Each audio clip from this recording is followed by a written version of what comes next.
Poor boy rejects money from a millionaire. What he asked for made the millionaire break into tears. Do you believe that a simple act of kindness can change an entire life? In this moving video, discover the story of Pedro, a humble boy who, after rejecting a millionaire's money, made a request so pure and surprising that it left a powerful man in tears. What seemed like a simple morning at the fair turned into a journey of discovery, overcoming, and family unity that will touch your heart. A narrative of humility, love, and hope, which proves that the greatest riches are not always material, and that true strength comes from where we least expect it. Get ready to be moved, reflect, and share this incredible story with those you love. If you like stories that inspire and transform, leave a like, subscribe to the Reflections and Stories channel, and share this video. Let's spread this message of hope to the world. Pedro woke up before dawn, as he did every day, in the small room he shared with his father, Antonio. The walls were simple, covered in old wallpaper that peeled off in some places, revealing the plaster behind. The air was cold that morning, and the single thin blanket wasn't enough to ward off the early morning chill. Pedro slid out of bed carefully, trying not to wake his father. He looked at him for a moment, wishing once again that the day would come when his father would be well again, when he could just be a child. But he soon pushed those thoughts away. There was no time to get lost in dreams. Upon arriving at the fair, the landscape was completely different. The day was already settling in that little open-air market. Marketers ran to set up their stalls, shouting to get the attention of customers who even early began to fill the place. Pedro smiled to himself. That was one of the few moments he felt part of something bigger. "I'll make a special price for you," said Pedro, packing the fruits carefully. The movement at the fair remained busy. People came and went, conversations echoed in the background, and Pedro continued to focus on his sales. But something strange caught his attention. In the midst of the commotion, he heard a distant but accelerated metallic sound. He turned towards the noise and saw something that made his heart race. A car was coming out of control down the narrow street, honking desperately, but it didn't seem like the driver had control. Before Pedro could react, a tall, well-dressed man with carefully combed gray hair came running out of the crowd. It was Eduardo, the girl's father. Upon seeing the scene, he collapsed in relief and concern. He knelt down next to his daughter and pulled her into a tight hug, still not believing what had happened. "My God, Clara, are you well? You weren't hurt?" asked Eduardo, his voice full of emotion. "I'm fine, Dad. I didn't even see the car. If it weren't for him," Clara replied, pointing to Pedro. Eduardo looked at the boy with an expression that changed instantly. It was as if he saw a version of himself from many years ago. The silence between them was broken only by the distant sound of the fair. Eduardo stood still, watching the boy before him. Pedro's words echoed in his mind, bringing back memories he had buried long ago. That humility, that determination. It was impossible not to identify with the boy. Still holding his daughter, Eduardo approached Pedro. "You took care of her, and he did it alone." Peter frowned, unsure of what Edward meant by that. "Do you want to help my father?" he asked, his voice hesitant, not completely believing what he was hearing. "Yes, not just with the medicine, but with the complete treatment. I own a hospital in the city, and I can ensure that he receives the best care possible." Eduardo smiled slightly when he saw the surprise on Pedro's face, who seemed to be struggling to understand the size of that offer. "And besides, you need to go back to living your life as you deserve. Everything will get better. You'll see," added Clara, trying to ease the weight of that decision. Pedro looked at her, still trying to assimilate the situation. Clara's kind words were comforting, but the fear of disappointing his father and himself continued to weigh on him. However, Something inside him said that maybe this was the chance he had been waiting for so long, even if he didn't know how to accept this new reality. I don't know what to say, Pedro began, his voice shaking. You don't need to say anything. Anyone would do the same, replied Eduardo, without wanting to exaggerate what the boy had done. Clara laughed softly. Perhaps, but either way, I'm glad it was you. Now let's make everything work out for your father. Shortly afterwards, Eduardo hung up the phone and spoke to Pedro again. Everything is already arranged. The medical team will come to your home within an hour. Will you take me there so we can meet your father? Pedro nodded, still stunned by the sudden turn of events.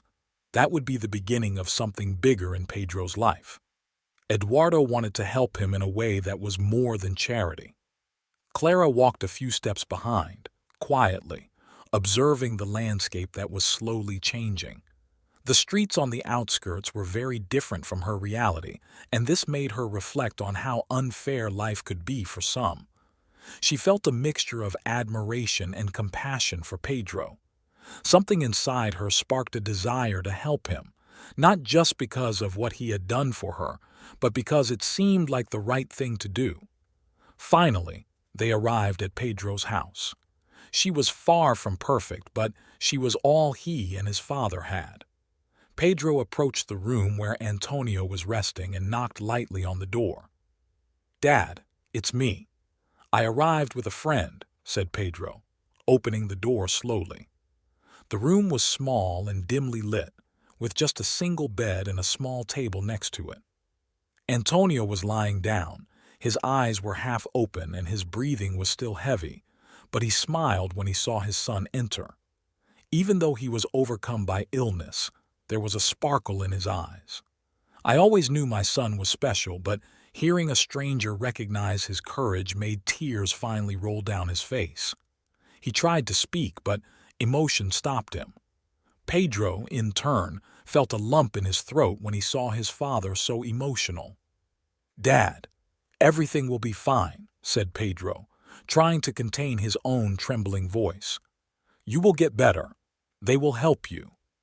Clara, who was watching everything from the sidelines, felt her heart sink when she saw the love between father and son. It was something so pure that it touched her deeply. For the first time in a long time, Pedro felt that he was no longer alone. Antonio, still emotional, held his son's hand tightly. "You are my strength, Pedro," he said, his voice broken. "I don't know how to thank you for everything you did for me." Pedro squeezed his father's hand, holding back the tears that insisted on wanting to come out. "I just did what I had to do, Dad. Now it's your turn to improve. Let's get out of this together." Eduardo, who was observing that familiar scene, felt something that he could not fully explain. There was a connection between father and son that made him reflect on his own life, awakening memories and feelings that had long been dormant. The next morning, Clara was next to Pedro, walking together to school. Pedro wore simple clothes, which contrasted with the other students' impeccable uniforms and expensive branded backpacks. As he entered the school building, he felt the judgmental looks and whispers around him. They were not looks of curiosity, but of disapproval. Every step he took made the ground seem to open up beneath his feet. "Don't worry about them," said Clara, trying to cheer him up. But she knew that Pedro's adaptation would not be easy. The differences in life between him and the other students were stark, and this seemed to fuel prejudice. Classes began, and Pedro, despite his nervousness, tried to focus on the content. He always liked learning, and now that he had this opportunity, he wanted to do his best. The literature teacher, a tall man with a deep voice, entered the room with books in hand and began to talk about the topic of the day: life stories. Each student should share something that they believe is significant in their trajectory. The silence in the room became heavy, and no one seemed willing to start. It was then that Pedro, feeling the teacher's gaze on him, stood up. "Can I talk?" His voice, initially shy, echoed throughout the room. Everyone turned to him surprised. "I know I don't seem to fit in here," Pedro continued, looking at the attentive faces. "But I'm not here to impress anyone. I just want to learn and maybe in the future be able to help my father and other people like me." The teacher, visibly moved, gestured for Pedro to continue. As he spoke, Clara beside him smiled proudly. Some students, previously indifferent, began to get emotional. "Pedro, sorry about before," murmured one of the colleagues with teary eyes. Pedro just nodded without holding any grudges. He knew things would be difficult, but this was the first time he felt like maybe he could start to be seen differently. "I told you, they just needed to really get to know you," Clara said, smiling. Pedro smiled back. "It's still going to take a while for me to get used to all this, but I think I can do it." For the first time since stepping foot in that school, he began to believe that things could change. Days later, already at home, Antonio was lying down, tired but with a smile on his face when he heard his son's voice. "You're growing up, Pedro. I'm so proud of you," he said one night, his voice weak but full of tenderness. Antonio reached out and touched his son's face, trying to hide the concern he felt. "I'll be better soon, and we'll be able to return to normal life." Pedro felt a lump in his throat. He knew his father was trying hard to recover, but the idea of returning to normal life scared him. Not because he didn't want to, but because he somehow felt like things would never be the same. In a later conversation, Clara asked, curious, "And your family, Pedro? Is it just you and your dad?" Pedro looked at her and nodded. "Actually, it's just us. I never met my mother, and my father doesn't talk much about the rest of the family." Clara frowned thoughtfully. "It's strange, right? I always think that we have more family out there, even if we don't know where." Pedro gave a sideways smile, but didn't respond. It made him think more than he wanted to. A few days later, Eduardo was in his office when the phone rang. He answered, and on the other end of the line, the investigator's voice sounded serious. "Eduardo, I found something you're going to want to see." "What is it?" asked Eduardo, curious. "It turns out that your friend Antonio is not that unknown. In fact, he has a much closer connection with you than he realizes." Eduardo remained silent, surprised by the revelation. Eduardo was silent, his heart beating faster than ever. "Antonio, he's your brother," said the investigator. The revelation left Eduardo stunned. Despite not completely trusting that possibility, something inside him seemed to confirm the information. That night, when Pedro and Antonio arrived at Eduardo's house, the atmosphere seemed full of expectation. Eduardo received them with an expression that mixed surprise and emotion. He approached Antonio, his eyes shining with tears he was trying to hold back. "Antonio, we have an old story, a story that you may not remember, but I remember it very well," began Eduardo, his voice wavering. "We were children. We were separated.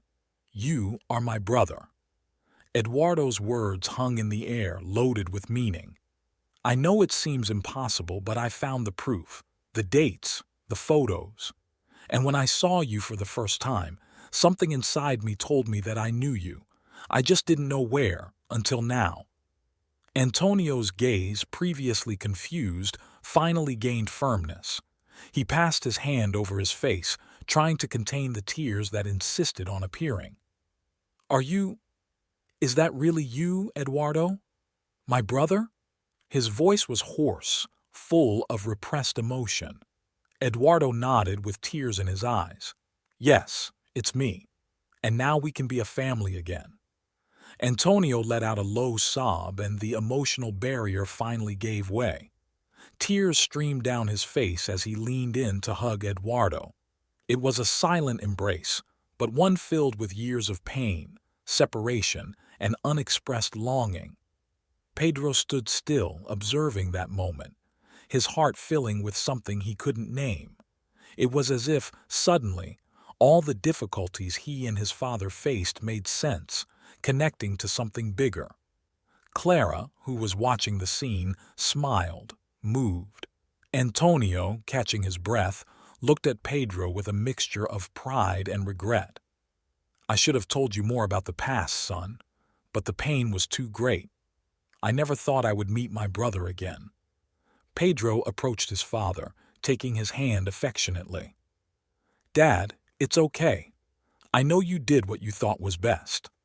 At that moment, amid the tears, hugs, and smiles, Pedro realized that life, despite its unexpected twists, was giving him a chance to start over. It was an opportunity to experience something he had never dreamed of. He now had a bigger family and, with it, the certainty that the future would bring many other discoveries and moments of togetherness that he would never forget. Eduardo looked at Pedro and Clara fondly before saying goodbye. Well, I'll let you go to class. Enjoy the day. As Eduardo walked away, Clara turned to Pedro curiously. So, how is this all going? It must be crazy to find out you have a millionaire uncle. Pedro laughed, a little nervous. I'm still trying to get used to the idea. It's weird, to be honest. I never thought my life would change like this, but I'm starting to accept it. Clara gave Pedro a slight push on the shoulder, smiling. It will be good for you, Pedro. You deserve good things in your life. Pedro smiled in response, feeling grateful for her friendship. Later, while Pedro and Antonio were talking on the porch of their house, the father looked at his son with a mixture of tenderness and reflection. You know, Pedro, now that things are getting better, I think it's time to start thinking about the future. Pedro nodded, but before he could respond, Antonio continued. I want you to know that I enjoy seeing you adapt and grow. I also want to enjoy time with you more.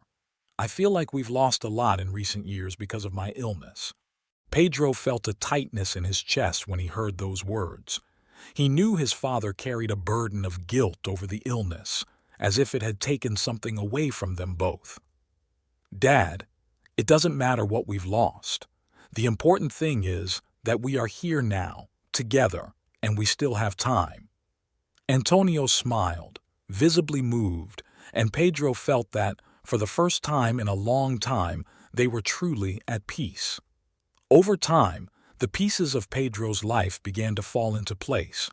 His father, Antonio, was visibly stronger, almost completely recovered thanks to treatment at Eduardo's hospital. The relationship between the two brothers also grew stronger every day. Pedro, in turn, followed his school routine with more confidence. Clara continued to be his loyal friend, always by his side. The prejudiced looks from the other students began to disappear, and Pedro felt that he was finally being accepted.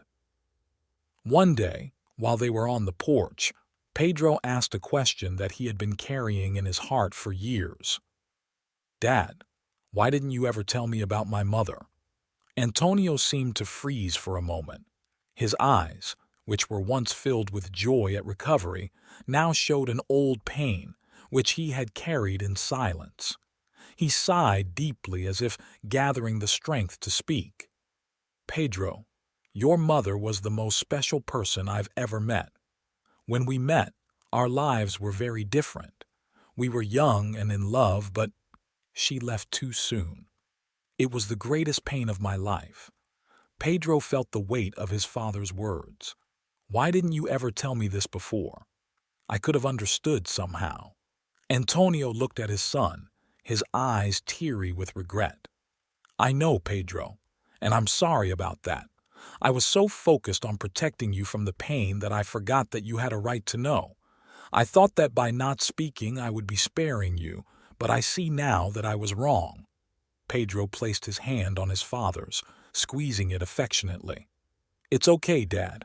What matters is that we are together now.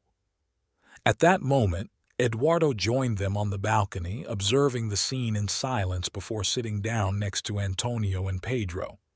Is everything okay here? He asked, smiling. Antonio nodded, still emotional. Yes, Eduardo. We are talking about the past. I think the time has come to tell Pedro our whole story.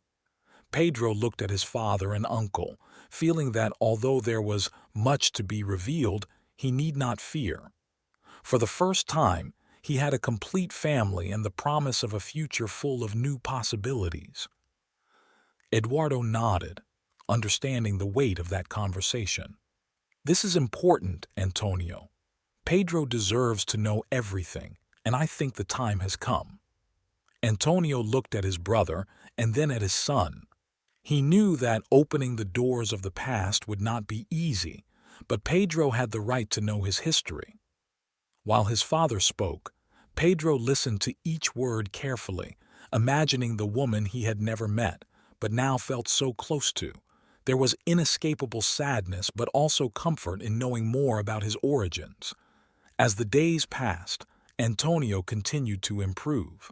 The house, previously marked by worry and silence, now buzzed with conversations about the future.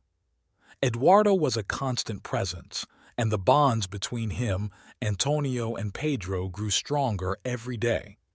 Clara also remained by Pedro's side, providing fundamental support. One day, as they walked together, Clara asked, leaning slightly closer, "Do you think your father didn't tell you everything?" Pedro shook his head. "It's not that. I believe what he said, but I think there are things about my mother that he doesn't know either. Maybe something she never told him." Clara was silent for a moment, processing Pedro's words. "And you want to find out more about her?" Pedro nodded, a spark of hope shining in his eyes. "I think it's a good idea. I want to talk to my dad tonight and see if he remembers anything else." That night, during dinner, Pedro felt that the moment had arrived. The atmosphere was peaceful, with everyone relaxed after a long day. Eduardo, as usual, was present. Pedro took a deep breath before speaking. "Dad, I've been thinking about Mom. Do you remember anything else about her? Something that might help me learn more about who she was?" Antonio looked at his son, visibly surprised, but then nodded slowly. "Yes, Pedro, there are things I might be able to tell you, but some answers may be beyond what I can offer." Eduardo intervened with a comforting tone. "If you want, Pedro, I can help with that. I have some contacts who can guide us in this search." Pedro looked at his uncle, full of gratitude. "I would really appreciate it, Uncle. I think it's time to find out everything I can." With the support of Clara, Antonio, and Eduardo, Pedro decided to embark on a new journey.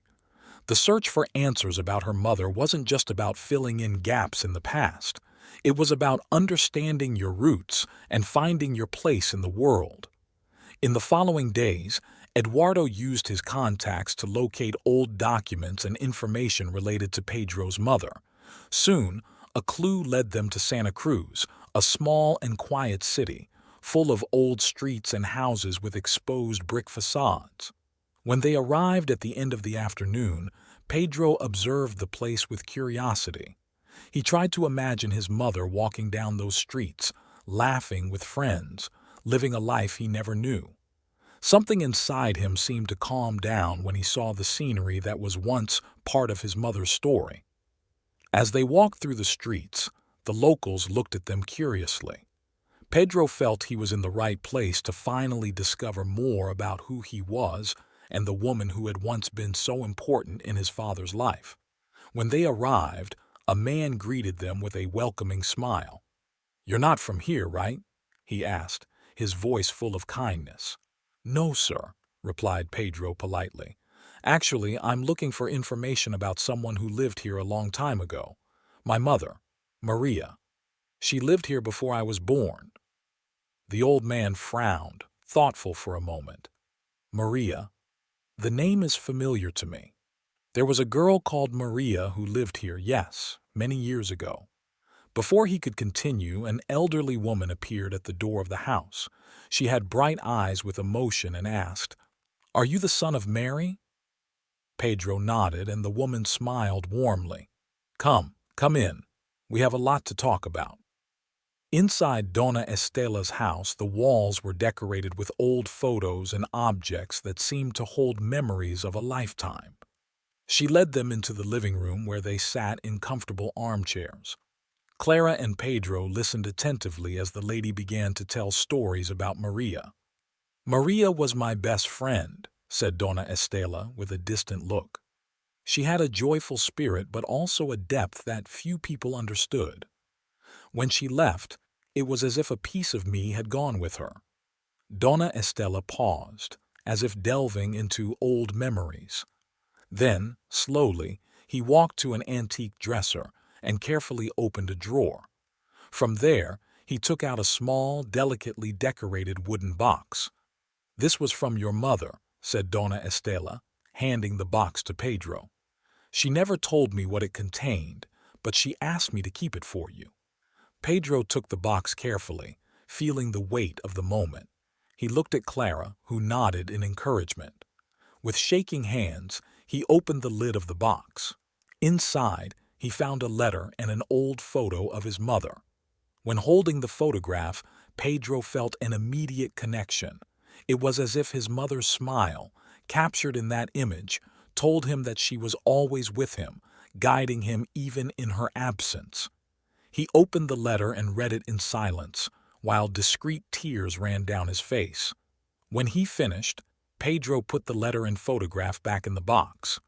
There was something profound and transformative about that moment, a peace he had never felt before.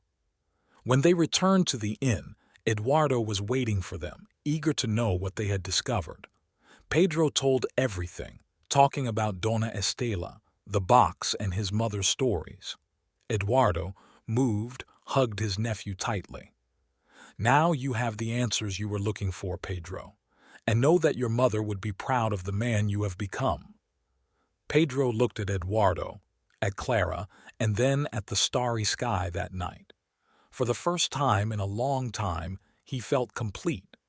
Stories like Pedro, Antonio, and Eduardo show us the power of human connections, resilience in the face of adversity, and how the past can reveal to us who we really are. This journey is not just about finding answers, but about understanding what unites us, even in the midst of differences and challenges. If you were moved by this narrative, imagine how many other inspiring stories we can share here on the channel.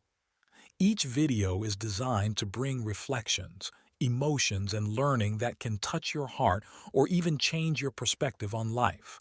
So, be sure to subscribe to the channel and activate the bell so you don't miss any of our posts. If you liked this story, click the like button to help us reach even more people and share it with your friends and family. Who knows, maybe this reflection might brighten the day of someone you know. Together, we can create a community of people who believe in the power of stories and the positive impact they can have on our lives. Be part of this journey.